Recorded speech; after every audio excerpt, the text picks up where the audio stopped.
Hey guys, welcome back to another video in the r/entitledparents subreddit. Today I have two stories for you involving some mothers that think that they can demand people to change their dog's name, give their kid poison to play with, as well as steal, and they do it all for their precious little angels, who in actuality are typically little demon children because they've been enabled their entire lives. But what do I know? Let's just jump into the stories.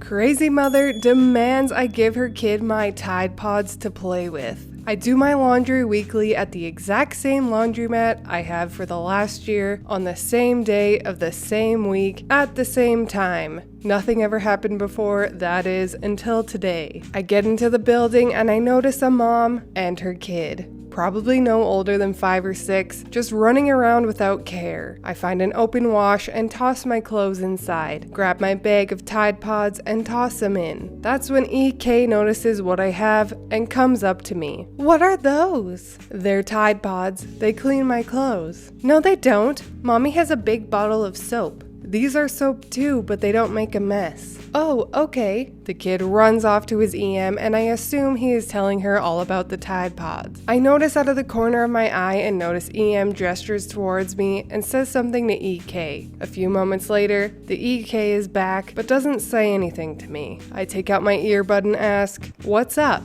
The EK just stares at me and then stares at the bag of Tide Pods. I then hear his entitled mom yell from across the room, "Well, did you get your toy?" I was confused, but the EK just turns tail and runs off back to EM. I can see that she is telling EK something, and a few moments later he's back. "Can I have some of those?" "No, they aren't for kids to mess with." "But my mommy said I could have some to play with." "No, you can't. They aren't toys and they aren't yours." "But mommy said you have to give me some." "I don't care what your mommy said. They aren't yours and they aren't toys."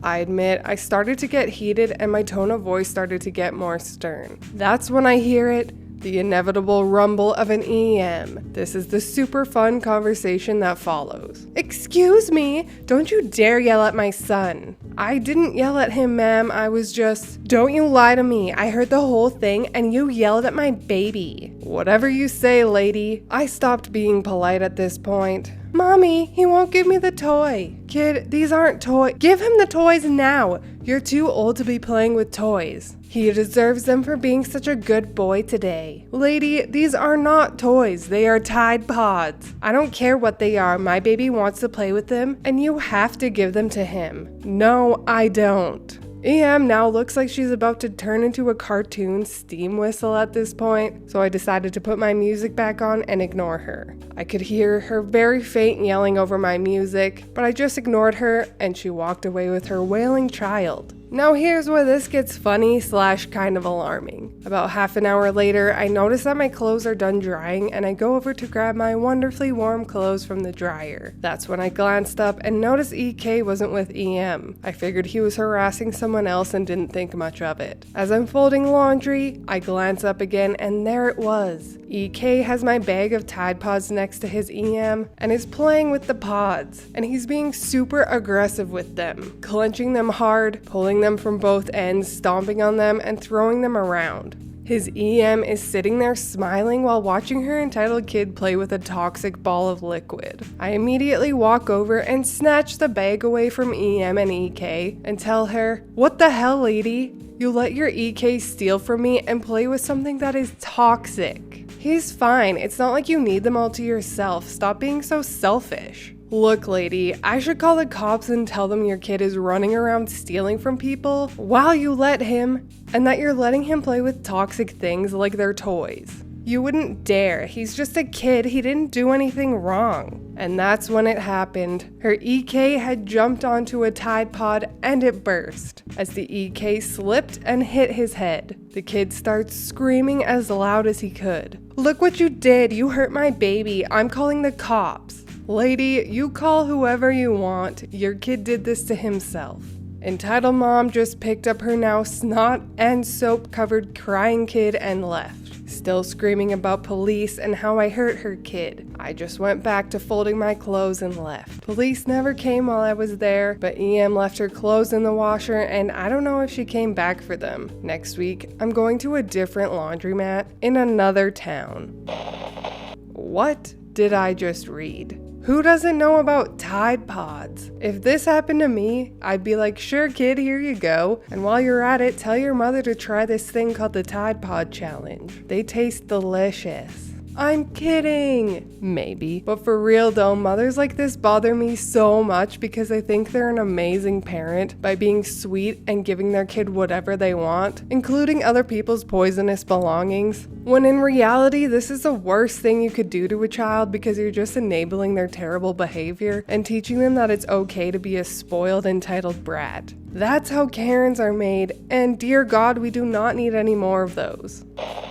Entitled mom insists I should change my dog's name to not confuse her son about animals. I live in Argentina. I'm an advanced student in English teaching. I have 4 dogs and one of them is named Monkey. Before lockdown was enforced and made mandatory back in March, I used to tutor Kay, 5-year-old male, in English. He would be starting English classes at school this year, and his mom had wanted him to have a head start in comparison to the other kids in his class. EM had said that Kay was insecure about starting school and wanted him to feel accomplished and smart by being ahead of his classmates. Weird logic, but okay. She was paying me good money and the kid actually showed an interest in the language and all the activities I did with him, so tutoring him was actually enjoyable for both of us. When lockdown was enforced, we had to suspend the tutoring sessions because public transport was unavailable and they lived in the other corner of the city. Fast forward to today. I took my dog Monkey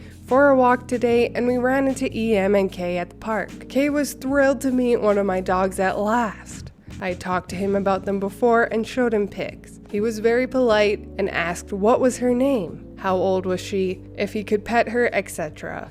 When I told him that my dog's name was Monkey, he was thrilled to let me know that he knew what that word meant because he had learned about different animals in his classes during the year. EM was less thrilled to know that I had named my dog as another animal. She started questioning me, although it felt more as an interrogation, about why I would do that, if I did it just to show off my skills in English, if I was aware it could be confusing, and so on. I asked her what she meant by confusing, thinking she meant by the gender of my dog. I find it silly that people assume animals' gender by their names, but it happens. But she said, and I'm quoting, "Why would you try to confuse my son by naming a dog as another animal? He's trying hard to learn things in English because you prompted him to, and now whenever he hears the word monkey, he will think of your dog." I tried to explain to her why I had chosen the name for my dog, but she then went on about how I should change my dog's name to something more dog-like so children like her son wouldn't feel confused about animals. She was very insistent on names I should call my dog, even telling her son to try calling Monkey other names to see if she responded. And I almost told her I could probably call her EM's name instead because she's a bitch after all. No confusion there, but I restrained because her kid was there and I didn't want to deal with her getting all angry at me in public. Kay said he liked Monkey's name because it's unique and suits her because of her curly tail. And I told him it was actually one of the reasons I had chosen that name for her. EM realized there was no win for her in the issue and quickly said some greeting, took her kid and left. Monkey and I actually shared a look for a moment and I took it as a cue to come home already. I always find stories like this hilarious, and it's even more hilarious that EM was confused, but the kid who is still learning English understood that it's just a cute name, and the dog isn't actually a primate. At least the kid is turning out okay. Back when I was a teen, I nannied a little girl that named her guinea pig Snow White, who was a male guinea pig, might I add, and I assure you, he was not actually Snow White. He was a guinea pig. Anyways, that is all from me today. I hope you enjoyed those 2 entitled parent stories. If you did, please leave a like and subscribe. I truly appreciate when you do, and I will see you in the next Reddit stories. Bye!